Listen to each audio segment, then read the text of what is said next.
What's up, y'all? So who's that handsome man? Mr. X.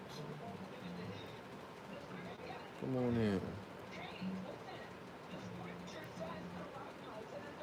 Come on in. Where we at? Where we at? Where we at? Come on in. Come on in. Won't be long, but I will be strong. Hold on a second. Come out. Stay there. Live. Okay. Couple pauses. What's happening, y'all? What's happening? Won't be long. We'll be mildly strong. Let me get a couple people up in here. Come on in, y'all. What's up, man? Shoot. Where you at? Shoot. Where you at? Where you at? Where you at? Where you at? Where you at? Where you at? Where you at? You know what I'm saying? I'm chilling. I'm drinking um, a minute adult beverage. I like to be amongst and with the people.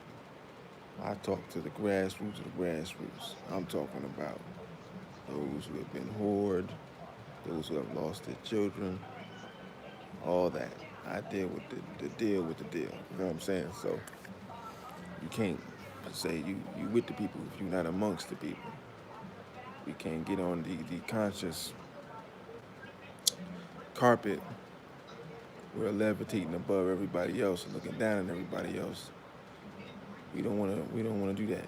We don't wanna practice the same classism, consciousism some other folks do. You gotta be around the deaf, dumb. You gotta bring light to the deaf, dumb, and blind. At least put some time into it. That's what we about. Awakening the dead. That's why we were given the sight. You know what I'm saying? We we are we've given the sight for a reason. We must utilize said sight. So this ain't the traditional sports revolutionaries. I did want to just do a stream real quick because I just got on there. This thing, now we got the phone access. So I ain't doing a live in a minute. I haven't even done a Facebook live in a minute. So I figured let me jump on here, talk to the people, talk to the group, Black Hot Fire Network, because we always go hot fire. I got an organizational meeting in like 10 minutes. So I'm gonna go on real quick. Seen a bunch of articles. Shout out to Zoe. Talking about the articles and read. That's good. Constantly read. They get me in the move. I'm a former athlete. I'm getting back in shape. So I've been playing ball last month, just once a day, just trying to ease back into it. Because like I said, I have a particular reputation around here, so my body can take the pounding, playing 2 and 3 days a week.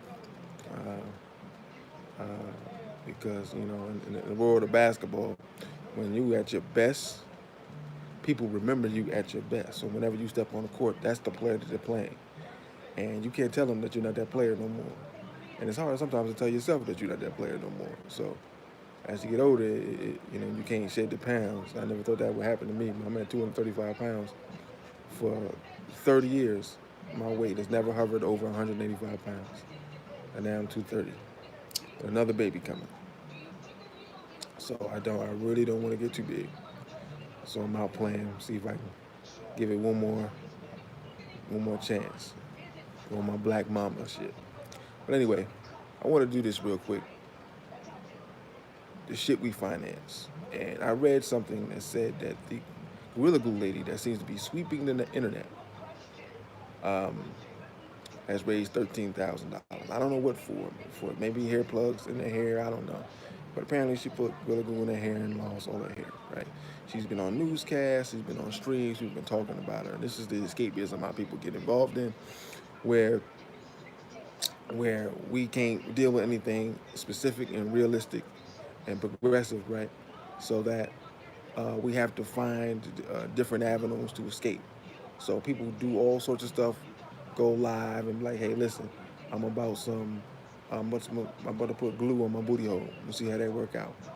Or the African lady that's dancing with the white woman, a big, thick, beautiful sister, but her mind is gone, and so she's useless to our people because she likes being a slave and she'll allow herself to get spit on. And I could tell, and I'm sure the brothers have talked about this. I missed the last few episodes, but her demure when it was going on, meaning it happened before. She's well versed in the Bible to take that type of abuse and lives on the ebb and flow of the dimension of her white master. That's her white master right there. So she loved her white master. So the subsequent video, she's dancing with the white master and she's twerking on the master. Years ago, um, as Murder Max said, a long time ago, long time ago, I was in a neighborhood bar around, and I'm, share rider. I use that, make pretty good money doing it if I'm left alone to drive. And I was out one night, and you try to blend in as much as you can, but the students dominate this the club scene, right? You're in your early to mid 20s, and so I went in, and four African students, you could tell they were students, were right in front of me. Now, as I was coming up on them, it was like 100 people in the club, very tight packed. They seemed to sense me coming and all turned back in unison to look at me, like I was some type of threat. I'm like, "Oh, you cool with me? You know what I'm saying? Like, what's up with all hostility? I don't understand that. Like, nah, you good? You cool?" Two brothers and two sisters, and they obviously weren't there together. You could tell the vibe. They were friends. It seemed like the brothers were looking for white women, and apparently so was the sisters looking for white men. Now I go around the club, I'm just circulating or whatever, observing, and I get to a stop. Now, the one of them is a tall, beautiful, dark-skinned sister. I mean, beautiful. And her and her friends are dancers or whatever, and I come around, and I just sit and observe, cause I didn't like the look I got. So I said, Uh, anyway, this guy who looked like the fake Jesus, a already metrosexualized Jesus the Christ. He tried to slide behind her to get to the bar. I watched, man. I know all the techniques. This wasn't a technique to accidentally dance with her and see if she. He was trying to get to the bar, but it was so compacted that he had to really like slide on her. And she turned around and saw him, and I mean, she started throwing it. You know how the sisters can get it. Woo, woo. She went there with him, and he just like stopped because he was just like, I don't know. And she turned around him and just looked at him in the love that she had in her eyes, and I mean, she gave it to him. She gave it to him so bad, it looked like he was about to be pregnant. And so, I looked into her eyes, and I seen the brainwash that was given to her, the training that was given to her out of the womb. And she grabbed that white boy hand, and she felt like it's almost like she found her husband. And this dude literally was trying to get to the bar to get a beer. And she grabbed his hand, and it was like, okay, that's the type of level of interest that he showed. Now, who knows what they're doing now, but that's what goes on with those that come to America, right? We know that. And so, I just wanted to deal with that real quick because that seemed to be collective mindset of our people. The chaos and the backwardness and upside down and inside out. Now, the really good lady, people felt so inclined to help her and assist her because she lost her hair. And, we got beautiful bald sisters, so you ain't got to have your hair. The hair grow back. It's not a big deal. She still would have got her a man. I seen some sisters like 350 pounds with 6 kids. If they can have kids, that sister would have been fine without no hair. So she do a GoFundMe for $13,000. Now, I know we talk about documentaries and things like that that are African-centered. The reality is that we need them. If we use them the proper way, they can be very, very powerful, and they have been used. And I use Brother Raheem Shabazz's Elementary Genocide, and this is his post. And he said when he's trying to do his documentary, he got like less than 0.1% of the 13,000 when he tried to raise that money to do that documentary. And we've shown it to students, we've shown it to teachers, we've shown it to politicians, my group has shown it. And it's powerful stuff, each one better than the other one. And I talked to Brother, I haven't talked to him in a while, but I call Brother Raheem every now and then. And I was just like, the real, like when you say, hey, I'm trying to get a water filtration system for the brothers and sisters in Flint, painstakingly made by black folk, we need about $20,000 because that's how good we are. We got the resources, we're intelligent enough, we're creative enough, we have all that we need. People are ready to go. We just need $20,000 from the family. You maybe get $6,000 or $7,000. But like when it's something like, for instance, this brother wanted to send, and I'll almost end here. I got to go. Thank y'all for the thumbs up.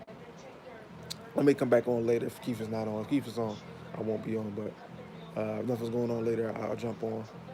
Uh, a brother, when the Black Panther movie came out, strong brothers working with the community, I believe in New York City, was trying to do right. And this is the miseducation of the Negro. The worst case is when the Negro believes he's doing the right thing for our people, the right thing for himself, the right thing for whatever gender he chooses to work for or with specifically, because I have a lot of brothers around here who do female AAU. So he raises $50,000 to take these children to see Black Panther. And I just 50 G's. And of course, everybody, they're showing it in the news and people are sharing it because it's a nothing burger. That's 50 G's going to some white theater. They're going to the Walt Disney movie, The Racist Cracker, who always hated niggas. And even after death, continue to condemn niggas. 50 G's go right to them. The blacks get nothing from it. Bro, you could have waited till the goddamn documentary came out. Now, if you did that to see Birth of a Nation, I donate. Judas and the Black Messiah, which is coming out tomorrow. Maybe, because Chairman Fred gets killed at the end, and Nat Turner get killed at the end. You know, when you really about that life, they usually take you out, unfortunately. We have a history of that. But I'll take 5 or 10 kids to go see a movie. But raising 50 G's? Nah, that's scholarships right there. That's opportunities for the community. For instance, we did a thing the other day. My sister was murdered here. I actually was near the area. I think I talked about this the last show. She was murdered, and they raised money for the children. And we played a basketball game, and we raised money. We played ball all day long here. So we're doing something called Ball with a Purpose. Now we're putting that in effect. And so, you know, if deaths that occur unexpectedly, houses burning or whatever, we'll ball. We'll all put $20, $30 down, and that money will go to the people that are affected. You know, it's not a whole lot of money. People won't be sweating us too much for that. You know what I'm saying? We do that, and you know what I mean? We give that money to the people. You know what I'm saying? And I really like that because I really love that opportunity to be able to do something like that because it's tangible. And now brothers are gonna play ball. You got money in your pocket for how you ever got your money. I don't care how you got your money, but you put that in the pot. You know what I'm saying? And you know that's what that work gets done. And we're doing it in a black-owned building, gym, run by a brother I know I've worked with before. He's my wife coached on his staff. As a county legislator, a sister I've worked with myself. You know what I'm saying? So it's black on through. You know what I mean? It's a beautiful thing to see it, and that's what we're doing locally. You know what I mean? Just doing tangible things. That's something tangible. So that 50 G's is like boom. You submit your app, but you come to see the people. This is the max amount of money we give. We don't give more than this, and we look at it and we see what's going on with you, and we allocate funds based on that. And then we take donations so that pot is there. So you take care of funerals of children or elders or whatever have you. You know what I'm saying? You put a pot together for schooling. If a particular child was going to school, then you have monies for them to get books and stuff like that. We gotta have our people doing surgery, the advanced, extensive, extreme surgeries. We don't have that resources at the HBCU level for them to be able to do that. So they got to go to these white institutions. You know what I mean? That's why we got to get in their minds early so they can go to the Harvard, Yale, know how to motherfucking carve out a lung and put it back in and reconstruct that bitch and keep their goddamn righteous mind. I'm here to keep black people alive. That's all I'm here for. Miss me with all that other shit. Let me get that heart up off you. Thank you. Put that in there. You take that. Boom. I'm done, sir. And that's, you know what I'm saying? And that's it. That's it and that's all. You know what I mean? Nursing, things like that. Infrastructural things, nation building things. That's what we want to send them to. So, that's when you get that much money. It's got to be blacker than black. You know what I mean? I'm happy to be a part of this. It's only going to be about black people. So, we're going to further that, man, because any league that we do, that's what it's going to be about, adding causes to it. But I wanted to deal with that real quick. The shit we finance, man. God damn. I don't give a fuck. So, I just wanted to go on right quick. You know what I'm saying? I'll deal with something else. I wanted to do the StreamYard, and because there's a couple things in the article I saw that's dealing with sports that coincides with, and it's a microcosm of the macrocosm of what I want the show to be. And it's about, how white folks move the goalposts when you're involved in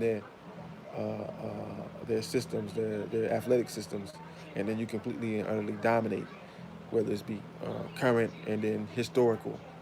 And I wanted to deal with that. And what's today? Thursday. I'll probably do a Saturday afternoon. Yeah, I will do a Saturday afternoon. Sports for revolutionaries, moving the goalposts. So I may come back on later if Keith is on. Keith got y'all, but if not, I'll come back. So that being said, let me see how I fucking close this damn thing because I never